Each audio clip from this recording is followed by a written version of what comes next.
from a businessman standpoint, could you foresee the day where you're like, man, I'm about to hit a year? Could you, when you first started? I mean, right smack dab in the pandemic. I mean, there's a lot going on, a lot of factors that are pushing against what you're ultimately able to pull off. Have you been able to take a deep breath and reflect on that yet?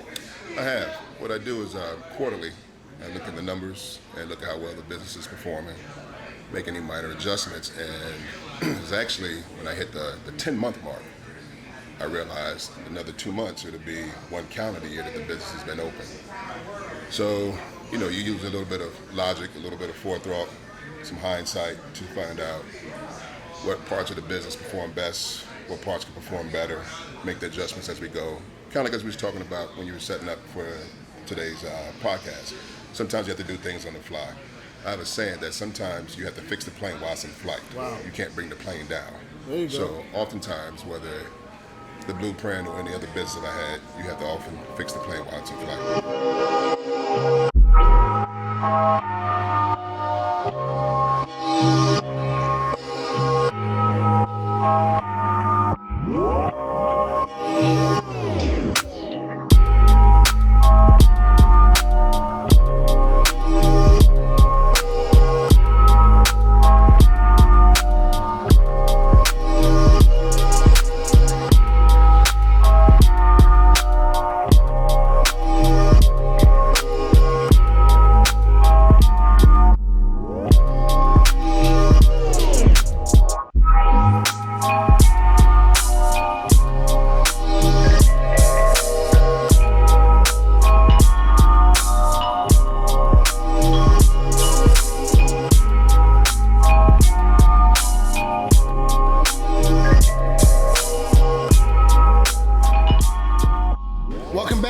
TheVisionLab podcast. I'm your host, Ryan Cuffey, alongside my co-host, Mr. Ryan Mosley.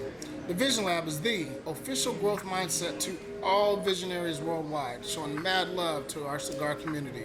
It's here in the lab where we uncover people's visions and dreams and how those dreams actually come into reality.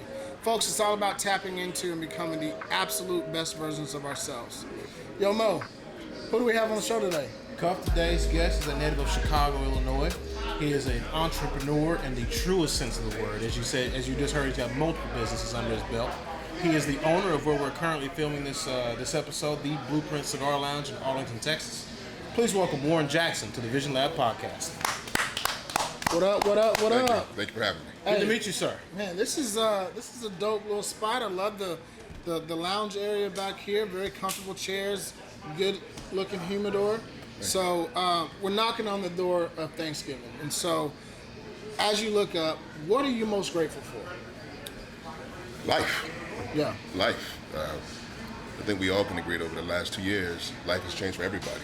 Man, for sure. Whether it's in a small situation or large scale, everybody's life has changed with COVID being on the scene, and now talk about a possible Delta variant.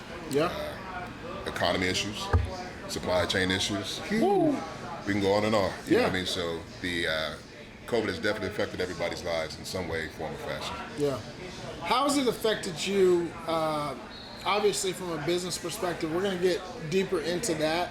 But from a mental perspective, how has that changed the way you've looked at things maybe prior to, the COVID happening? So no matter what business venture it is, you have to use your power of logic.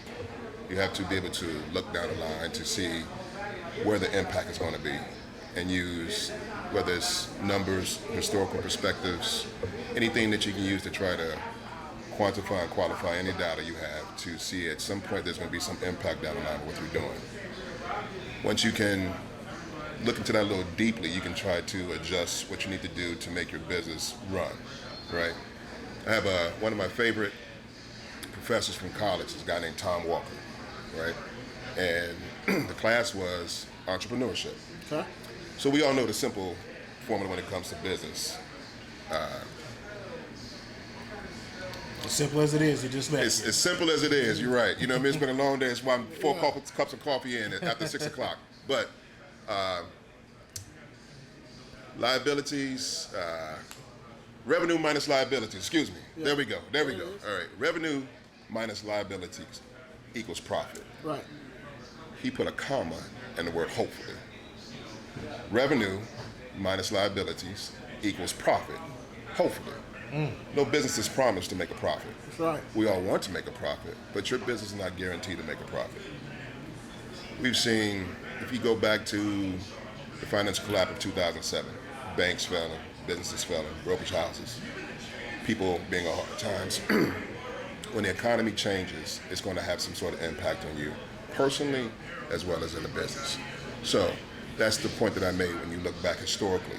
You know, what were the lessons learned over the last 14 years with the economy? Do we have another shift similar to what happened before? Right. And how did that affect businesses?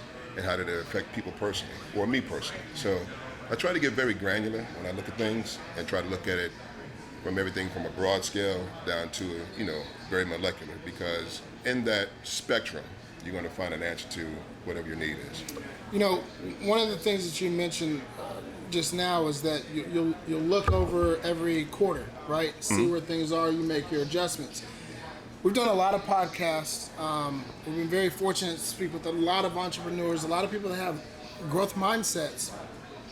One of the major things that everybody has to do, and I think you would attest and agree to it, is show the ability to pivot and to adapt to current circumstances or situations. Right. What I'm more curious about is the actual blueprint. See what I did there? I saw what you did there.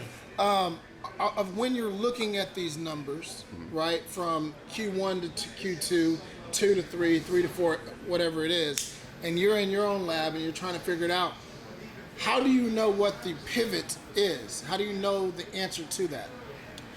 So, whatever you use to capture your data, whether it's point of sale, old school pen and paper, keep a mental note of things. My point of sale is my hub for data. It tells me everything from unique customers to how many customers, average spend, frequency of visit, what they usually buy, so forth and so on.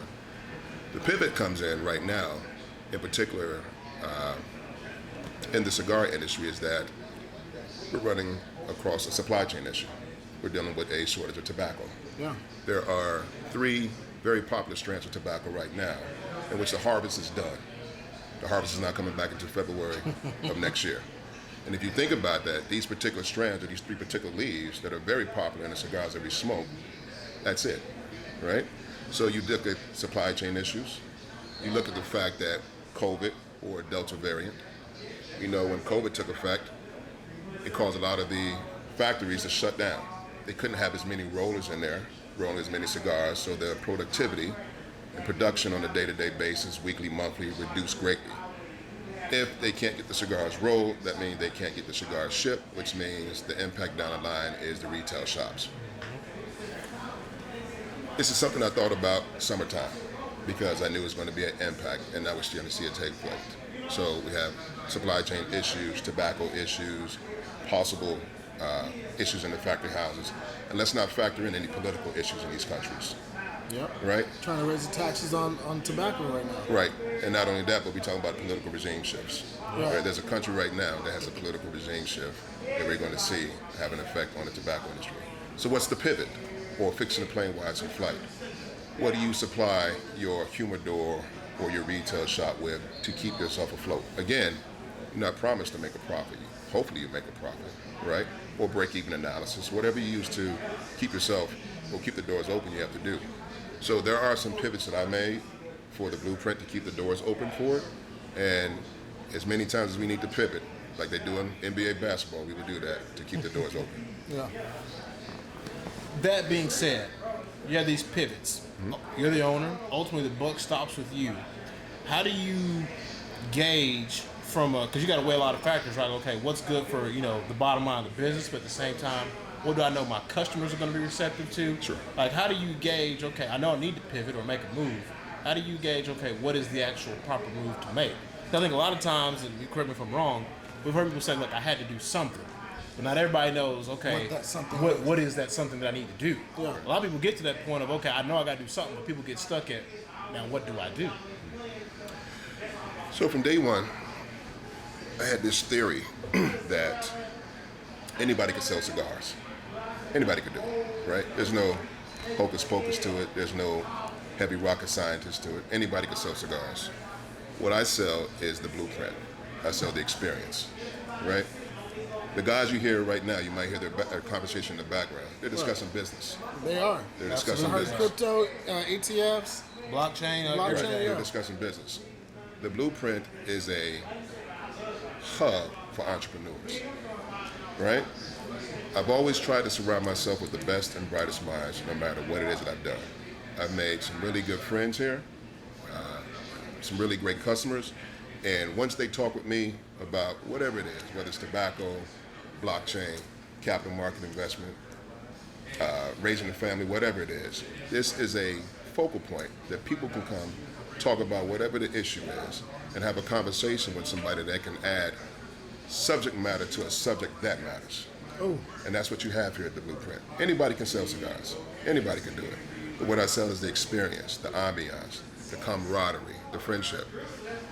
Anybody that comes to the doors for the very first time, and it's happened multiple times here, they'll ask, is the back the members lounge? And I tell everybody the same thing. I don't do VIPs, I don't do memberships. Everybody's a VIP, everybody's a member. You can sit wherever you like. And when you do that, it doesn't separate the people one from another. This is the only thing that I know. This is the only thing that I know that you can have a medical doctor and a sanitation worker in the same room, and they can sit down and have a conversation. And everybody's equal. Everybody's equal. So that's why I will never do a VIP or never do a membership here, because everybody's treated accordingly. Everybody's a VIP, everybody's a member. And when you can have that, have a camaraderie of people talking, whether male or female, you can discuss whatever issues you may want to talk about. The gentleman sitting in the chair, the blue chair, next to Goods, this is his first time here. He's in a deep conversation with Q about blockchain on his very first visit here. Yeah. So that's why I say the ambiance. Now, in the same way, I've shared this, that the Blueprint is open for everybody, but it's not going to be for everybody, right? Yeah. Just like you have your particular flavor of vodka, you may like one or the other, right? You may lean towards that. You may have a brand loyalty or an alliance with a particular lounge, which is fine. But again, the doors are open for everybody, but it's not going to be for everybody. So this place is it's almost like a network hub, man. no, it definitely is. Yeah, we definitely don't notice it when we came in. To further the point, like you just said, it fosters entrepreneurship, networking, so on and so forth. How did you even come up with the name of the Blueprint? It's a format. It's an example of what you're wanting to produce. So someone had asked me that question before, and I told them, I said, the Blueprint is my experience from smoking nationally and internationally. I have a traditional cigar lounge, right? I cut my teeth and learned about tobacco in Orlando, Florida at Corona Cigar Company. Corona Cigar Company is arguably probably one of the top 5 lounges in the country. We would walk in there right now, it's probably 1 million sticks on the floor. Over 300 brands, right? So my introduction into tobacco, I've been kind of spoiled. The deep end of the pool. Very deep, even to the point that being able to talk to cigar makers, the blenders, the reps, learning about tobacco at a very ground level allowed me to have a good understanding of it.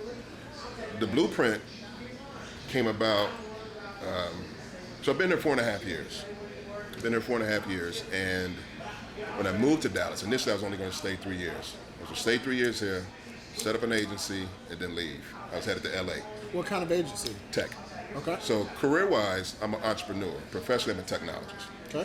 So I was going to set up shop, keep going west, headed to LA. Led into 4 years, and around this time last year, I had sat and thought to myself, I said, well, Dallas has been good to me. It reminds me of Chicago. The size and depth of the city is probably close to 8,000 to 10,000 people in Dallas from Chicago. So I get a little bit of home, as far as talking to people and the food and things like that. So I started to think, I said, well, let's stick around a little bit longer. And at that point, so I've been smoking these cigars 14 years. What would it be like to sell them? So November, started to give some thought and idea and to open up a retail shop 2 months later, I opened it up. Wow.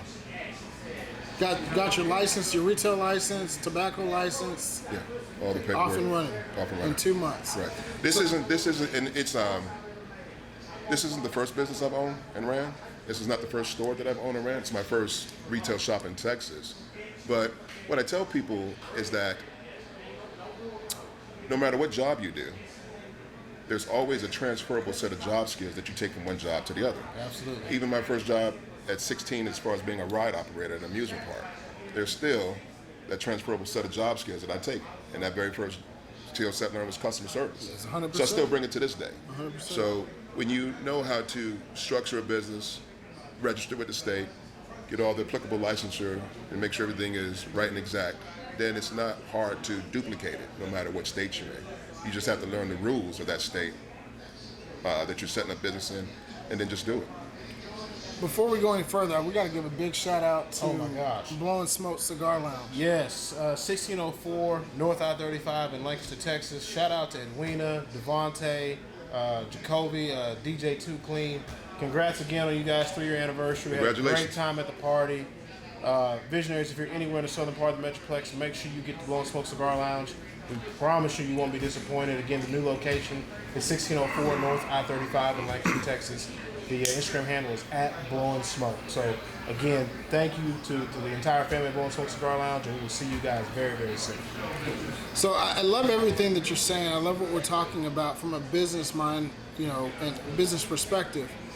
And you've gotten us to the point of November to February-ish of last year and this year, right? Mm-hmm. Why in God's green earth would you decide to open up a cigar lounge in the middle of a pandemic? It's an old saying, you did it before, no thing to do it again. Okay. Right? So, 2007, I started my sports marketing agency. Before I got back into tech, I used to manage professional fighters, boxers and MMA.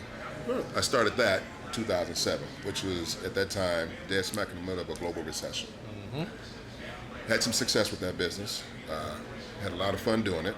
And that's the mindset. Once you start something, even in the worst of times, we're talking about a financial collapse globally that affected every country on the planet, a global collapse. And I started an agency. It didn't stop me, but I looked at the mere fact that here's an opportunity to service a need with professional athletes at the time, as well as retired athletes. That came about as a skill set developed working for more lawyers than I care to admit, right? I work for more lawyers than I care to admit, but understanding how representation at that smallest level, taking those simple principles, I applied it to athlete representation. So business after business after business after business, came here to Texas, opened up a cigar lounge, have an IT agency that I have as well, open that up. So it's like, once you have the wherewithal, the skill set, the ability, and confidence in yourself, you can do it. There's really nothing that should be able to stop you. So what was it like, earlier this year? I mean, we're 10 months in, right?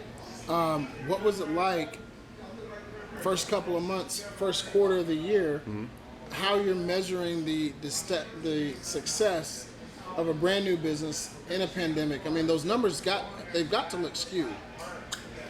Actually, no, the business is solvent. Okay. The business is solvent. It's in the black. But what you do is just like, let's say anybody's personal household. You don't spend more than you bring in, right? And you always have a contingency or a pivot to make sure that you can stay afloat. Keep the lights on, whether at home or in a commercial establishment. So whatever pivots you need to make.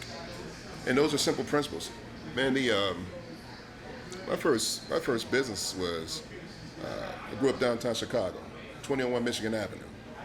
Downtown Chicago, right? And the entrepreneur bug bit me at 8 years old. My dad had the shoe shine kit in the closet. And I said, Pops, I said, what's that, man? He said, it's a shoe shine kit. I said, well, how's it work? He said, let me show you, right? So he took the shoe shine kit out. It's a little wooden kit, maybe about the height of this bottle. And they had a step on it that you can put your shoe on. And he showed me how to shine shoes. I said, show me again. So, shine the other foot. He said, you want to try it? I said, no, I got it. That next morning, I took that shoe shine kit Walked up 4 blocks on Michigan Avenue, downtown Chicago, and I was shining shoes. Came home with some straight cheese. Yeah, I did. And I ain't gonna lie, I went to the Chinese food joint, you know what I mean? A couple of blocks away and blew the whole stash. But that's when the entrepreneur bug bit me. Yeah. It's funny he mentioned that because the question in my head, like listening to him talk, is like, at what age did he realize he wanted to work for himself? Yeah. Like you definitely strike me as somebody like you're not punching anybody else's clock but your own. Now, so before I moved to Dallas, I used to work for Apple, Okay. right? Software. So what I did was I had a couple of friends that moved here from Florida, came out to visit them. I think I stayed maybe about 3.5, 4 days. I was like, man, this is a nice big city. And at that time, I started to notice all the tech that was coming to Dallas, Absolutely. right? And at the same way, I noticed all these headquarters here, Interstate Batteries, Capital One, J.C. Penney, Neiman Marcus, Make-A-Wish Foundation, Wingstop. So many headquarters here in Dallas. And I'm saying if there's headquarters here, then there's tech here. So what I did was I asked my director at Apple, I said, hey man, I said, what's this position pay in Dallas? And he told me, and I said, I think I can take what I learned at Apple and parlay it here. So I do have a 9-to-5, right? So I'm still in technology in that perspective. But even with that job, that 9-to-5 job, it still requires an entrepreneurial mindset because my speciality and my niche and what I do, I have a latitude and a trust embedded in me from senior management all the way to executive manager to say, He'll get it done. yeah, what should we do? Or how does this work? How do we make this perform? So you still use the entrepreneurial thinking and that mindset to make it happen. I think you just actually hit on something very key. And, you know, a lot of visionaries that are tuning in, by the way, if you like the content, go ahead and hit that like and subscribe button on our YouTube channel. We greatly appreciate it. It certainly helps out on the algorithms. But you're talking about being able to leverage your 9-to-5 for your dream, right? If you can dive in and share with our visionaries that are listening, it is possible. You don't have to give up your 9-to-5 until you're absolutely ready to make that jump or pivot over into the entrepreneurial realm. Right. You can do both to pursue your passions and your dreams. You can. It's a balance adjustment. You know, how you structure your day, how you structure your life. It can be done. You can perform at peak levels, whether you're working your 9-to-5 as well as your entrepreneurial vision and goals. I don't use the term hustle. That's not a word I use in my vocabulary because to me, hustle is temporary. It's short-lived. I need to hustle and do this, which means once you meet that goal, then you stop, right? I like the word grind. You know what I mean? I like the word, let's do some longevity. Let's use a 3 to 5 year scope to figure this out, right? What I hear from you is commitment. Commitment, dedication, drive. Yeah. You know what I mean? Yeah. And just do it. It's a standard. For me, it is. I've had this conversation with quite a few people. I tell people when it comes to business, everybody has a particular leg to run in that race, right? Now, let's say if I had a team of people, it's my job as being the visionary or leader of that organization to put the right person in that leg or to run that particular leg. That's right. Your closer can't be your second guy. Your second guy can't be your closer. The guy running the third leg can't be the guy coming out the blocks, hitting the ground running. You have to know what people's strengths are, what leg they best run in the race, and put them in that position to do what they do naturally, and that's the run. Sometimes you got to run a race yourself, but you have to know how each leg performs in that race. So that's just a methodology I use, and that's something I explain to people when it comes to entrepreneurship. If you can't run the whole race by yourself, then get yourself a team, or surround yourself with a team, and then you figure out which leg they run best. I know a lot of people are sitting back watching this and they're wondering, okay, well, Warren, that's great. I've got the vision, I've got the grind, I'm committed, but I don't have the sources, I don't have the funds, I don't have the relationships. And a lot of times that often impedes us from taking that leap of faith and that step. What do you say to that? How do you speak towards that? Don't make any excuses. Figure it out. Yeah. Well, not only figure it out, figure it out with removal of emotion. Use the intelligence behind it, right? Because the minute they say, I can't do it, now you're applying emotion into the algorithm. And we need for this to be intelligence only, right? draw the algorithm, draw the formula, draw the equation, and figure out the answer to it, right? So let's say if it's a situation whereas funding, right?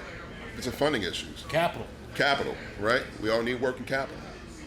There's been too many examples in the annals of history, business history, that people have started with nothing. There's too many millionaires out there that started with zero. Too many billionaires on the Forbes list that started with nothing. They found a way to make it happen, whether or not they exhausted their credit cards, pulled from their 401k, their life savings, asked grandma, whatever it took. They found a means to find the capital to do it. So you can't go into it with an ideology of, I can't do it. That's right. Because if you have the idea to do so, It can be done. it can be done. Before we switch gears, I think I know where I want to go next. Allow me to say thank you to the good folks at Class A Vodka. Crystal and Tim, thank you guys for all your support. I know we were knocking on the door at Thanksgiving. We are grateful for you guys. It's been a great 2021 through all ups and downs, pandemics, everything involved. We can't say enough about you guys. Visionaries, get your hands on the bottle of Class A Vodka. We promise you will not be disappointed. The Instagram handle is at Class A_Vodka. Is that correct, Ken? I know it's my part, but it escapes me at the moment. And that's Class A with a K. Again, the slogan is Class Every Glass. Get your hands on the bottle of Class A Vodka. I want to shift gears, right? Because this is the Vision Lab. You're a visionary. And you talked about, okay, I've envisioned setting up shop and I'm going to run an agency. Now that you're in it, and you've kind of put down some roots, what's your working vision for the Blueprint and its growth? I mean, you're knocking on the door for years, so I'm sure you already got a 5-year plan. What do you envision? Got a 10-year plan. I envision, as I shared before, this being a hub, a networking hub, a place where people can come discuss ideas, get ideas, sharpen their ideas, against people who they've never met until they walked into this place. A couple of months ago, they had an event called Dallas Startup Week. And at this event, you had people that had new startups, enterprises, and everything in between. And during the event, we've been to networking events. You introduce yourself. I was Warren Jackson, a technologist, an IT agency, worked for Apple, worked for United Health Group. Oh, by the way, I own this cigar lounge in Arlington. And on that one, I would tell people that, their eyes would get big. You got a lounge? Yeah. But where's it at? 5 blocks away from AT&T Stadium where the Cowboys play at. Man, I was always looking for a place where me and my friends would come and talk because my friends smoke cigars. Well, now you got a place to do so, right? And, as I used the example before, one of the gentlemen that's in the front part of the lounge, this is his very first time here, but they've been talking well over an hour. Still going. So look at what that meeting here at the Blueprint could possibly do for their businesses. Now you have somebody to share ideas with, collab with, or maybe even partner with, right? And I think once people get that understanding that, you have a level of intelligence and camaraderie here among cigar smokers, then you never know who may walk in to say, I got this idea. I wonder if there's anybody at the Blueprint that I could bounce this off of, or, chop it up with them, or, seek some advice. I've had lawyers in here, CPAs, people that graduated from Ivy League institutions, and that's how the conversation starts. It'll start about something simple, maybe of sports or, something that's happening in the news. And then after that, the conversation goes off into, something else. When I hear you talk about your vision and the vision manifesting,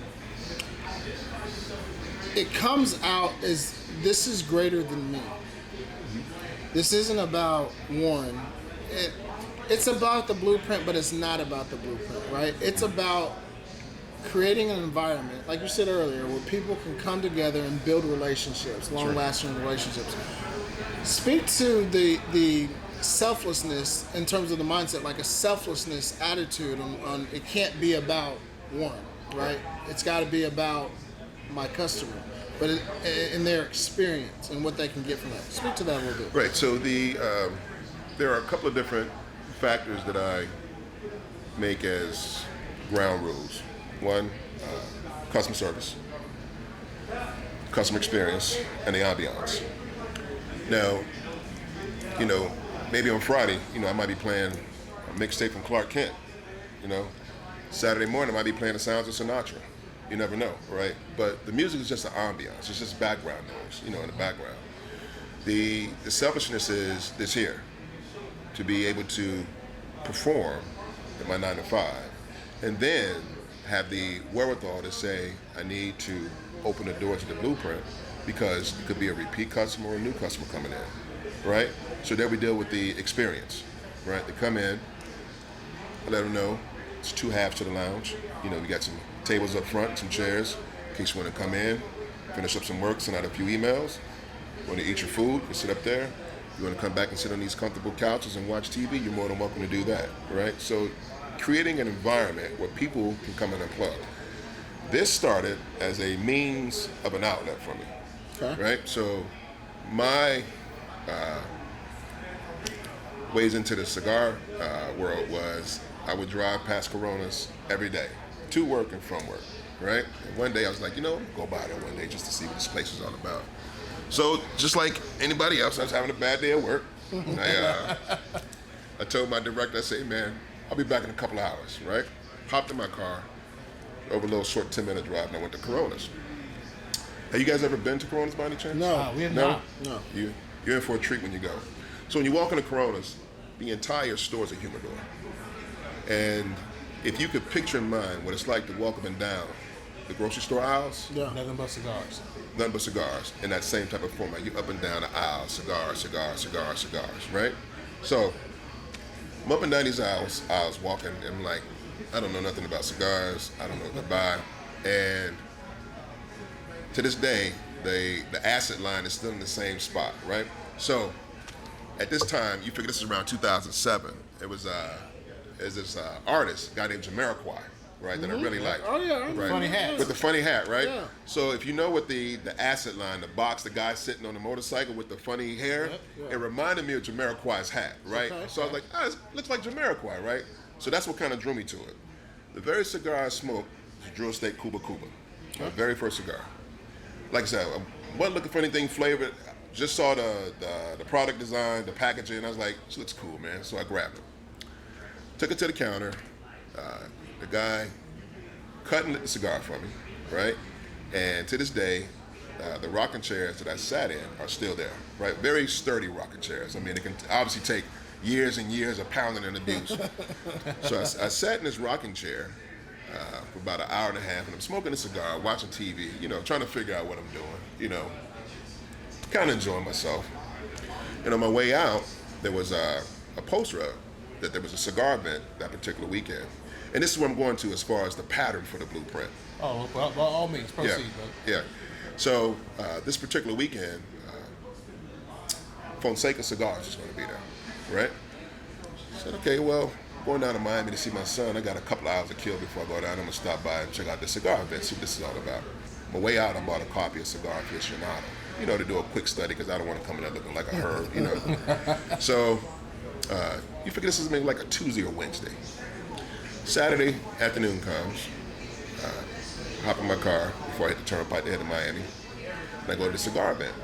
And I walk in, it's very festive, salsa music's playing like it's always doing in Coronas, and the tables are set up, the reps are there, and I see Fonseca behind one of the tables. I'm like, yo, that's the dude from the magazine, right? That's crazy, right?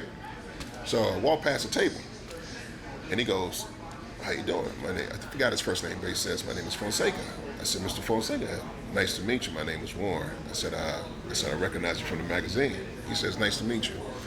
And he says, Warren, what do you like to smoke? I said, Mr. Fonseca, I said, I'm new to cigars. I just had my first cigar a few days ago. And he gave me some advice. He said, Warren, you're going to see the Cigar Aficionado magazines and you'll see the ratings in there. And he says, the best thing to do is to smoke what you like, right? So I got a great education a few days in from a cigar maker that my father just bought his line not too long ago, right? So that's how well known Fonseca is. And if you know with anything with my father, I haven't smoked anything from my father that I didn't like. Amen. Right? Yeah. Amen. Right? And I tell people, you can't go wrong with nothing from my Cannot. father. La Promeseta, There you go, man. my favorite from that line. Yeah, so he says, he says, smoke what you like. He says, would you like for me to put together a sample for you? I said, that'd be fantastic. So he gives me about 10 cigars, and in this cigar bag, I got everything from mild to full body because I'm a new smoker. Right. And he's trying to teach me to smoke what I like in this wide range. So he gave me a cut on the lighter that I had. I lost maybe about 3 years ago, right? So, it's kind of like a memento, like a little sentimental value to it, but that's fine. That same day, I'm headed to Miami, Florida. I get to Miami, and I go to my son's aunt's house, right? So I'm unpacking my bag, and I take out this bag of cigars, and I sit on the table, and she says, Warren, what's this? I said, cigars. She said, you smoking cigars now? I said, yeah, right? So she calls her husband, she says, Tony, come down there. Now, Tony, wonderful entrepreneur. Tony provides construction equipment to Caribbean governments. So he travels all throughout the Caribbean and South America, Central America, right? So he said, you smoking cigars now? I said, yeah, man. And he goes, you want a Cuban cigar? I said, yeah, I want a Cuban cigar, right? Goes upstairs, comes down with this big humidor, opens it up. I take this bear paw, put it in that humidor, and I grab about 5 Cuban cigars. Nice. Now, think about this here. 3 or 4 days into being a cigar smoker, I got a wide range of cigars. That's the one he gave me.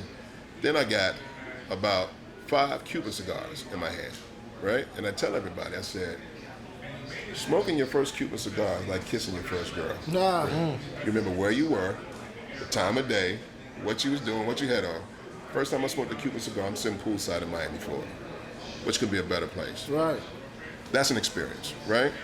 When I smoked in Montreal, Cuba, that's an experience. When I smoked in New York, Philly, LA, DC, that's an experience. Mexico City, that's an experience. Paris, France, that's an experience. Amsterdam, Hong Kong, that's an experience. The Blueprint is my recollection of my wonderful experiences smoking cigars, national, international. And I want to replicate that, right? But at the same time, making this a great hub for people to come, talk, make a friend, meet a friend, and hopefully maybe do business someday. Yeah. So that's what the example of the Blueprint is for me. I love it. I love it. And before you start, because I know what I you're was about to gonna do. lead you in. I know what you're about to do. We're talking about cigars, right? Yeah. We have to say thank you to the good folks at Dollar Sleep LLC. Cigars, entertainment, charitable events, what have you. Give the good folks at Dollar Sleep LLC. The Instagram handle is at Dollar Sleep LLC. The web address is dollarsleepllc.com. Thank you again, guys, for all your support. Visionaries, make sure you reach out to the folks at Dollar Sleep for cigars, entertainment, charity, the whole 9 yards. We appreciate you guys. Thank you so much. What's up, Ron? Come on now. Now, obviously, they come through, support. I know they do a great job of getting out to all the lounges. And the one thing about them that I think about is the word relationship, right? And I think that everyone can agree you don't get anywhere without the help of other people. How impactful has relationships been in your career, both professionally and personally? You need them. You need them. I'm going to give you a current example of a great example of never burning the bridges, because you never know you need to cross them again. Cam Newton. Just signed back with the Carolina Panthers. Yep, a couple weeks ago. A great example of never burn your bridges, because you never know when you're going to have to cross them again. We're 8, 9 weeks into the season? Yeah. Cam got a bag from the Panthers, being 8 or 9 weeks in the season. Plus he got a roster bonus, being 8, 9, or 9 weeks into the season. Yes, That's unheard of. Great example of never burn your bridges, because you never know when you got to cross them. They didn't have to give him that bag. They gave that brother a bag, right? Yeah. Because he exited that organization on good standing, on a good relationship with ownership and the GM, right? Very true. Imagine if he left that organization on bad terms. He set it on fire on the way out. I.e. Antonio Brown, maybe? Well, yeah, Antonio Brown, but Brown's got his act together in Tampa, and I think to speak to that, I think once people surround themselves with visionaries, people that have clear vision, good leadership skills, i.e. Tom Brady, you don't have to worry about anybody getting out of pocket like crazy. And I give you another great example. When Dennis Rodman left the San Antonio Spurs and came to the Chicago Bulls, not one time Not one time was Rodman playing with the Bulls did you see him get out of pocket on that court because Jordan was there. Again, a great example of leadership and taking the team and showing them what it is to be a leader. And if one of those other examples is, if you follow me, I'll show you how you can be good in this particular business or sport. I love the pocket that we're in right now, and there's a number of things I want to ask. You use the word vision. Obviously, this is the Vision Lab podcast, right? How does one develop a vision? Good question, Cuff. You have to keep your mind sharp, right? So, I mean, think of our minds as supercomputers, right? So whether it's your laptop, your tablet, your phone, you got to update the software, right? You got to update the software to have that particular device perform at its peak ability. How do you update the software in your mind? Read books, listen to podcasts, be around like-minded individuals. You have to update the software, update your mental aspect and scope. And once you do that, your vision should be clear. I love that. We talked about leadership, okay? A lot of people, I mean, everybody's different, right? Some may not have that assertive personality and have always been a role player. You know, you talked about Jordan. You stepped on into the Bulls locker room. You knew who, despite what Scottie Pippen may think, you knew who was in charge, right? Right.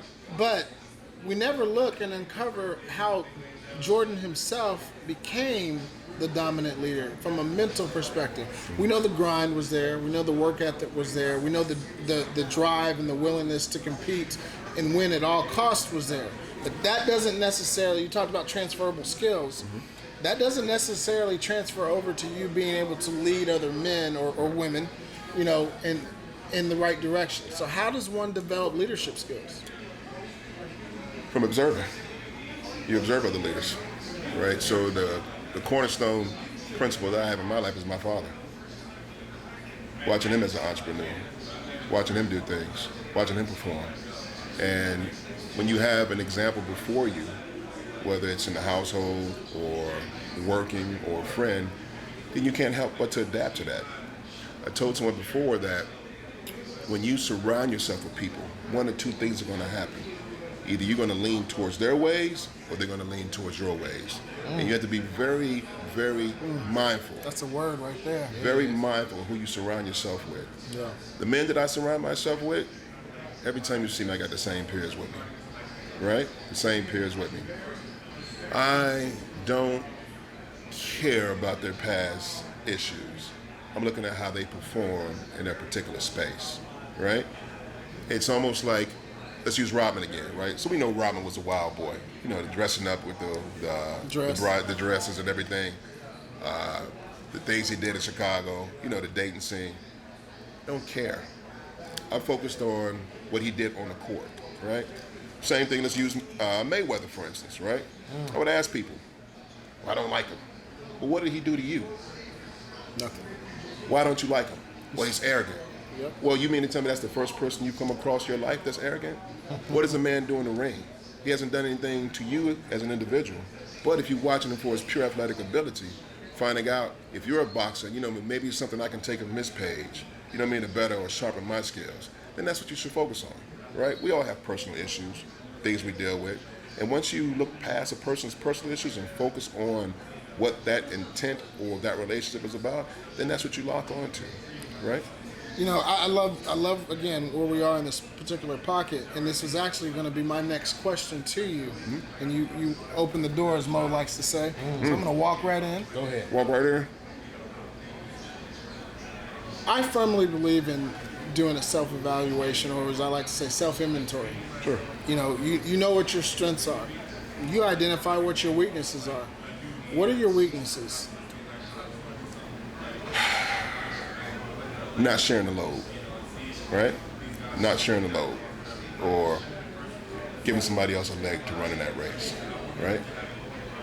Oftentimes, when it comes to entrepreneurship, whether it's your first business or 10th business, there are lessons learned, right? Some people have the ideology, if you want something done right, do it yourself, right? And if you do it yourself, then you can't blame anybody but yourself in case if it fails, right? And if something messes up, you know exactly who to go to. Exactly. You got to just only get mad at yourself, right? Like, man, I got to do better at this, or, I should have pivoted this way. I should have pivoted left instead of right. That would probably be the only thing, sharing some of the responsibility. But I have too many occurrences in the past that would push me down that path to share some of it. So what I do is find the right way to balance the scales, to structure everything as it needs to be done. So that would probably be my only weakness, sharing some of the load. You know what I mean? In which, to be honest, I'm probably not going to do. And it's not a prideful thing. It's just that you got something that is working right now. Something that's working, you need to perform at a particular level. If you can't expect people to have your grind, you can't expect people to have your vision.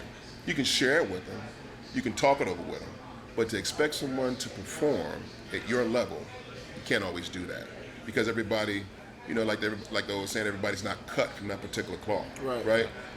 You can always rely on yourself, right? And if there's failure, there's nobody to blame but yourself. So I would say, in my particular, the business that I run, it would be nice, but I haven't met anyone that I could offload some of that responsibility to. Gotcha. Well, for our first time actually being able to sit and talk with you, this has been great. Yeah. We have reached a point of the show where we are going to, quote unquote, land the plane. Land the plane? Yeah, it's brought to you by the good folks at Grand Brulot Cognac.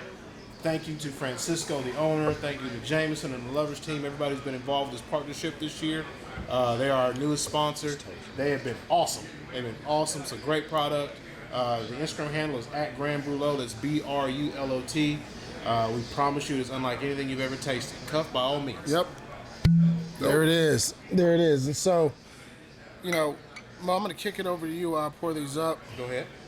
I don't know how much you want there. Just a little bit.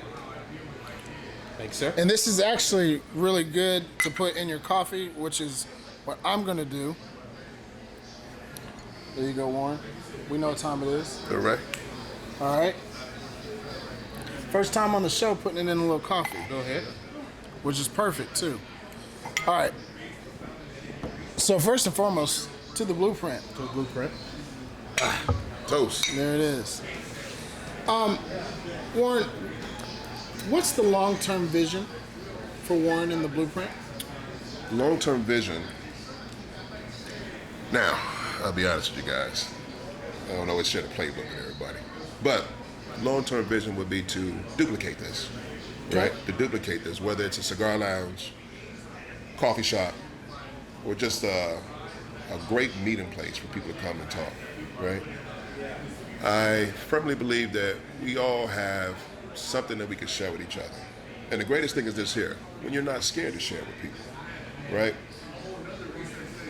You have to share your experiences with somebody, because you never know when they're at a stopping point with something that you can talk with them about. Might help them move forward. Wow. So why? Hold on, say that again, please. Yeah. You never know if you'll meet somebody and have a conversation with them that they're at a stopping point in their life or in a particular business, that a conversation that you have with them can keep moving them forward, right? We don't want you to bring the plane down. We want you to fix the plane in flight. That's dope. That's dope. So, one of the questions that we ask everybody on the show, it's you, there is a round table, there are 5 other seats at that table. You get to have anybody you want at that table. The only stipulation is that you can't have whatever religious entity you believe in. Outside of that, dead or alive, who do you want at your table? 5 seats. Dead or alive? My dad. Okay. My father. Alexander the Great. Heard him once. One of my favorites. Why? Because I'm a big history buff, so why? Because we know through history, Alexander the Great conquered so much. He conquered so much, and it got to the point that he was saddened because there was nothing less for him to conquer. Right?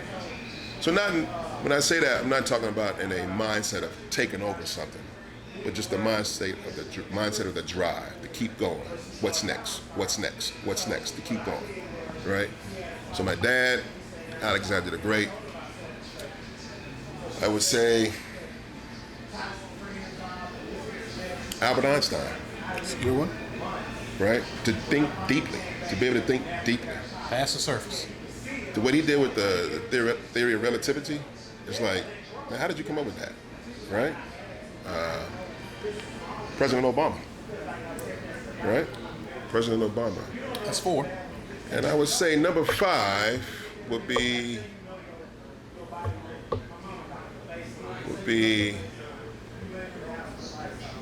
Prophet Muhammad. First one. Yeah. For a man to be able to take groups of people and then to go regionally and to have them have an understanding and a clear ideology about God, right? To unite people from various countries on understanding who God is and what his prophecy was about. So those 5 people. It's a good table. We can drink some coffee, you know. I'm sure a couple of people take a couple of shots. There you go. It's a good time. It's a good table. Put some Grand Brûlot in your coffee. Yeah, man. I'm going to introduce a new question that we haven't asked before. Proceed. Okay. As we get ready to close out, 2021. It's been an incredible year for the TheVisionLab podcast. A lot of things that we're grateful for. Obviously, all of our fans, all of our visionaries that are tuning in each and every week, we're certainly grateful for you guys. I want to say a big shout out to you for being on the show, Warren. Thank you. Real quick, before I ask I have 2 questions for you. Why don't you go ahead and drop the address, any social media handles? How can they get a hold of the Blueprint? All right, the Blueprint is located at 306 Lincoln Square, Arlington, Texas, 76011. We're located right at the corner of Collins and I-30 in Lincoln Square Plaza, just 5 blocks from AT&T Stadium, home of the Dallas Cowboys. Social media handles, whether it's Instagram or Facebook, it is at the Blueprint Cigar Lounge. On a digital scale, it is theblueprintcigarlounge.com. And if anybody wants to shoot me an email, ask a question, I just had 2 guys in this weekend. They were looking to start lounges in Atlanta, Georgia, and Birmingham, Alabama. And they asked, man, how did you do it? So if anybody has any questions about the business or just questions in general about business, email me, warren@fullofsmokellc.com. And you'll give them the Blueprint. I'll give them the Blueprint. All right, so my first question to you as we finally land the plane is, what can you do to be a better Warren for the future? Wow, you should have somebody answer that one for you, because I'm sure you ask 10 people, they give you 10 different reasons. To be a better Warren, stay sharp, stay centered, stay humble, continue to make friends in the business and outside the business, continue to share what I learned, whether it's in the tobacco industry or technology or just life in general. And that's it, man. Just, always stay centered, be humble at all times. We're all about self-improvement and being better than we were the day before, right? Yes. In case you didn't know, our lab is a magical time machine. Oh, wow. Okay? So we're going to rewind the clock 5 years ago. So it's 2016, about to go into 2017. What advice would Warren be giving himself from today's version of yourself? What advice would you be giving yourself from 5 years ago? 5 years ago. All right. I know where I was at 5 years ago. I know what I was doing. I would say the advice that I would give myself is to keep going. You know what I mean? Stay on the path, man. Stay on that same path and keep going. And to not let anything be a deterrent. Remain focused. That's a very common answer, and I'm telling you. it's an easier question to look back. Now, I want to make it a little bit more challenging, okay? We're going to Curveball. fast forward the clock 5 years from now. What's the older version of yourself? What advice are they telling you today? 5 years from now. So you're a little bit older, a little bit wiser. Open up that second, third, or fourth Blueprint shop in hopefully the DFW Metroplex. What are they telling you? Don't trade Tesla. Keep it. Keep it. I would say to, wow, that's a good question. 5 years down the line, Yeah. when I look back. That's all we didn't tell you. If I had the ability to go 5 years and to look back to give myself advice, it would be to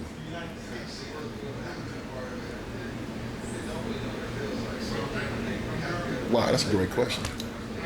It's the Vision Lab podcast. We try to make our visionaries focus on the vision. Vision. So I already have a vision. But if I can look down 5 years and come back, I would say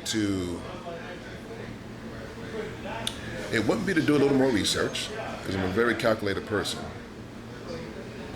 I would say maybe unload some of the responsibility. I think that's probably the best advice I would give myself 5 years down the line, looking back. Share some of the responsibility, not unload it. Right? There it is. Place enough trust and confidence in a particular person or persons to perform at their level best. Sage advice. I hope you listen to yourself. I hope so too. We'll find out in 5 years. I'm telling you. That's the beautiful thing about this being, on YouTube. And again, if you're still around, thank you so much for supporting us and listening and watching today's video. Make sure that you do like and subscribe it. But you'll be able to look back 5 years from now and say, yeah, I did it, or I got a little bit more work to do. Yeah, got a little more work to do. We'll see. Remember, visionaries, each one of our guests are jumping into the lab sharing nuggets of wisdom here on the Trail of Life. Ultimately, my friends, it's up to you to pick them up. Ladies and gentlemen, my name is Ryan Mosley. He is Ryan Cuffey. Thank you again to our guest, Warren Jackson, owner of the Blueprint Cigar Lounge here in Arlington, in Lincoln Square, like you said, right down the road from AT&T Stadium. We want to wish you guys a happy Thanksgiving. Yes. Happy A Thanksgiving. safe holiday season. And we will see you guys next week on another great episode of the Vision Lab Podcast. Happy Thanksgiving. Blessings.